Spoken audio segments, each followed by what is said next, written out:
বাক প্রতিবন্ধী, যারা কথা বলতে জানে না, আমাদের মাঝে আছে না নাই?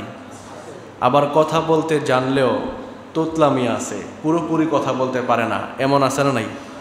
আল্লাহ তাআলা যা আমাদেরকে মন খুলে প্রাণ খুলে মনের ভাব প্রকাশ করার তৌফিক দিয়েছেন, এই যে একটা জবান দিয়েছেন, এটা পেয়ে আমরা খুশি না বেজার?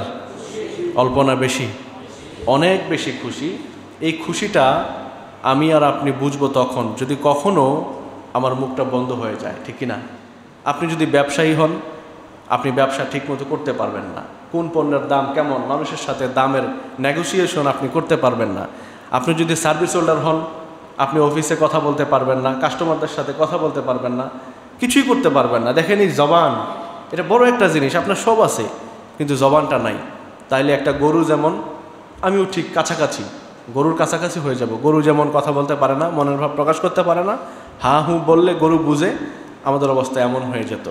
এই জন্যে আমরা যারা কথা বলতে জানি, আমরা কি যা মন চায় তাই বলবো, নাকি আল্লাহর বিধান আছে এখানে? এই আল্লাহর বিধান কি, সে ব্যাপারে কথা বলবো। আল্লাহ শুরুতেই বলেছেন আর রহমান, আল্লাহ দয়া করে এই ভাষাটা আমাদের দিয়েছেন। এক এক দেশের এক এক রকম ভাষা, আবার এক একটা দেশের ভিতরে আঞ্চলিকতা আছে না নাই? নোয়াখালীতে এক ভাষা, ঢাকায় আরেক ভাষা, সিলেটে আরেক ভাষা, উত্তরবঙ্গে আরেক ভাষা।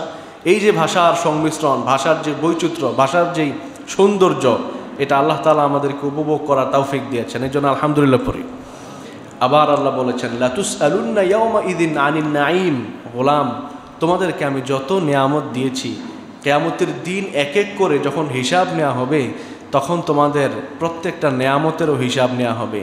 তাহলে আমাদের মুখের যেই কথা বলার শক্তি, ভাষা, এটার মনে হয় হিসাব হবে না, নাকি হবে? অনেক কথার অনেক দোষ, ভেবেচিন্তে কথা কোষ। সাধক সত্যানন্দ বলেছে যে অনেক কথা বললে অনেক দোষ হয়, সেজন্য ভেবেচিন্তে কথা কোষ। তাহলে কথা বলার আগে আমরা ভাববো, নাকি কথা বলার পর ভাববো? একটা তীর নিক্ষেপ করার পরে এটাকে আবার ফেরানো যায়? ঠিক কথা হচ্ছে তীরের মতো, এটা আপনি ছুঁড়ে ফেললেন তো শেষ, এটা এখন কোথাও না কোথাও গিয়ে পড়বে। অস্ত্রের আঘাত এটা শুকিয়ে যায়, কিন্তু কথা যদি আপনি বলে কাউকে কষ্ট দেন, তাহলে সেই আঘাত, সেই ঘা আর শুকায় না, সেটা থেকে যায়। এই জন্য কথা বলার আগে আমাদেরকে 10 বার ভাবতে হবে যে এই কথাটা আমি বলবো কি বলবো না। আল্লাহ তাআলা আমাদেরকে এই ভাবনার, এই চিন্তার তৌফিক দেন, বলি আমিন। কথা বলার ভিতরে অনেক কার্টেসি মেনটেন করতে হবে, অনেক ম্যানার্স আছে কথা বলার। কথা বলা মানুষ শিখে 2 বছর বয়সে। কত বছর বয়সে?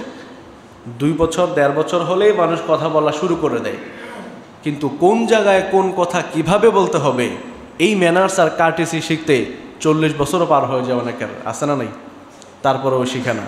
তারপরেও যার সাথে যেভাবে কথা বলা দরকার, আনজিলিন নাসা কদরা মানাজিলিহিম, ব্যক্তির সম্মান অনুযায়ী তাকে সম্মান দাও, ব্যক্তি অনুযায়ী তার সাথে কথা বলো, এটা আমরা অনেকেই শিখতে পারি না। এই জন্য আসতে হবে কোরআন সুন্নাহর কাছে। কোরআন আমাদেরকে কথা বলার কি ম্যানার্স শিক্ষা দেয়, কি কার্টেসি শিক্ষা দেয়। রাসূলুল্লাহ সাল্লাল্লাহু আলাইহি সাল্লামের জীবনে কথা বলার ক্ষেত্রে কি কি আদর্শ রয়েছে, তিনি কিভাবে মানুষের সাথে কথা বলতেন, কিভাবে কার্টেসি মেনটেন করে চলতেন, এটা আমরা জানবো কোরআন এবং সুন্নাহ থেকে। আল্লাহ তৌফিক দেন, বলি আমিন।